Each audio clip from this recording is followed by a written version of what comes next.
वायनाड में आए भूस्खलन के बाद प्रभावित इलाकों में तलाश और बचाव का अभियान जारी।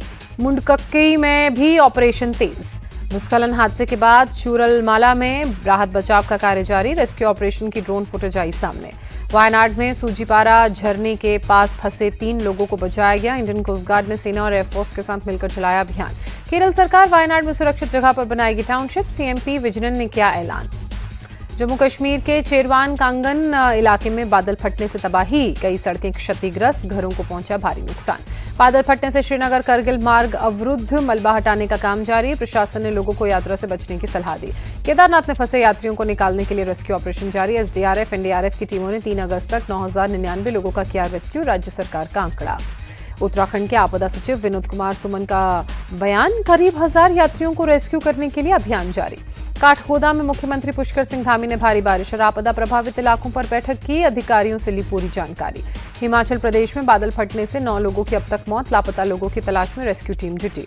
हिमाचल के रामपुर के समेज गांव में बादल फटने के बाद रेस्क्यू ऑपरेशन जारी। बचाव कार्य के लिए अस्थायी पुल का निर्माण किया गया। हिमाचल प्रदेश के कुल्लू में बादल फटने के बाद जलस्तर बढ़ने से बाढ़ जैसे हालात। बलाडी गांव से तस्वीरें सामने आई। मुंबई पुणे एक्सप्रेसवे पर मूसलाधार बारिश। भारी बारिश के चलते गाड़ियों की रफ्तार धीमी। गुजरात के डांग में अंबिका नदी उफान पर। सड़कों पर आया पानी। एक ट्रक फंसा। अयोध्या गैंगरेप कांड के मुख्य आरोपी मोइंद खान की और भी अवैध चल अचल संपत्ति के खिलाफ होगा एक्शन। शनिवार को भी अवैध संपत्ति पर चला बुलडोजर। बेकरी सील की गई। अयोध्या रेप पीड़िता के घर पहुंचे डीएम और एसएसपी। 5 लाख का चेक परिवार को सौंपा। सुरक्षा का भी भरोसा दिया। अयोध्या रेप कांड पर सियासत तेज। अखिलेश यादव ने डीएनए टेस्ट की जांच करने के लिए कहा कि जांच कर इंसाफ करें। अखिलेश की डीएनए टेस्ट की मांग पर केशव प्रसाद मौर्य का निशाना। कहा बलात्कारी मुसलमान, इसलिए सैफई परिवार बचाने उतर आया। अखिलेश की डीएनए टेस्ट की मांग पर मायावती का अटैक। पूछा आपकी सरकार में आरोपियों के कितने डीएनए टेस्ट हुए। अयोध्या गैंगरेप मामले पर समाजवादी पार्टी के नेता शिवपाल यादव ने कहा वे अयोध्या हार गए इसलिए कर रहे हैं बदनाम। उपचुनाव वाली जगहों पर कार्यकर्ताओं से सतर्क रहने को भी कहा। अयोध्या रेप मामले पर सपा के महासचिव रामगोपाल यादव ने कहा जो गुंडाई करेगा उसके खिलाफ कार्रवाई होनी चाहिए। अयोध्या रेप कांड पर सियासत कर रही है बीजेपी। सपा सांसद अवधेश प्रसाद का आरोप। पुणे में शिवसेना यूबीटी का अधिवेशन। उद्धव ठाकरे ने विधानसभा चुनाव के प्रचार का किया आगाज। उद्धव ठाकरे ने देवेंद्र फडणवीस पर फिर साधा निशाना। कहा महाराष्ट्र में मैं रहूंगा या तुम, बीजेपी को दिखाएंगे औकात। उद्धव ठाकरे ने अमित शाह को बताया अहमद शाह अब्दाली का वंशज। कहा बीजेपी पावर जिहाद कर रही है।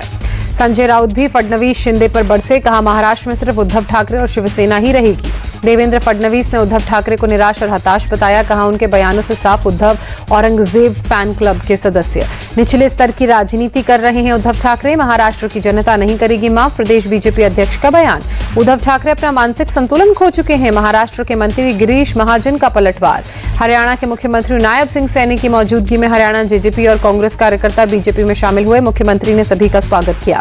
सीएम योगी ने गोरखपुर में जनता दरबार लगाया। जनता दर्शन में सुनी लोगों की समस्याएं। गुजरात कांग्रेस के नेता एचएस सहीर एक दलित महिला पुलिसकर्मी के साथ अभद्रता को लेकर विवादों में घिरे। प्रेस कॉन्फ्रेंस के दौरान कुर्सी खींची। महिला पुलिसकर्मी नीचे गिरी।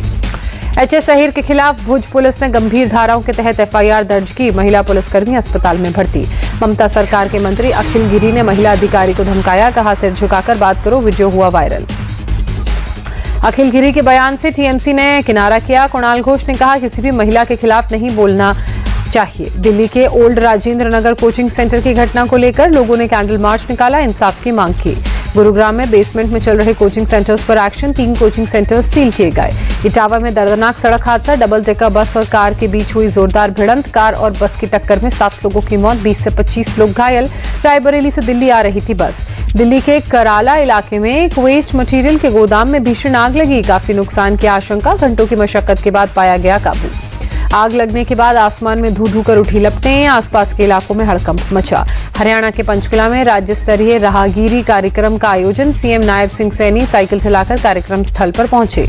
जम्मू कश्मीर के श्रीनगर से अमरनाथ यात्रा के लिए रवाना हुआ श्रद्धालुओं का एक और जत्था। करीब 5 लाख लोगों ने किए बाबा बर्फानी के दर्शन।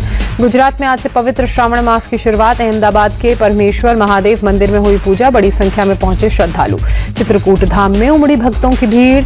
गटारी अमावस्या के मौके पर श्रद्धालुओं ने पूजा अर्चना की। मंदाकिनी नदी में लगाई आस्था की डुबकी। ओलंपिक्स के मुक्केबाजी में आज लवलीना बोरगोहाई का क्वार्टर फाइनल मुकाबला चीन की ली क्यान से होगी टक्कर। दोपहर 3 बजे से शुरू होगा मैच। बैडमिंटन के सेमीफाइनल में आज लक्ष्य सेन का डेनमार्क के शटलर विक्टर एक्सेल्सन से मुकाबला। दोपहर 3:30 बजे होगी टक्कर। लक्ष्य सेन और विक्टर एक्सेल्सन के बीच अब तक 8 मुकाबले खेले गए। 7 मुकाबले में विक्टर एक्सेल्सन ने जीत दर्ज की। लक्ष्य को मात्र 1 मुकाबले में जीत मिली।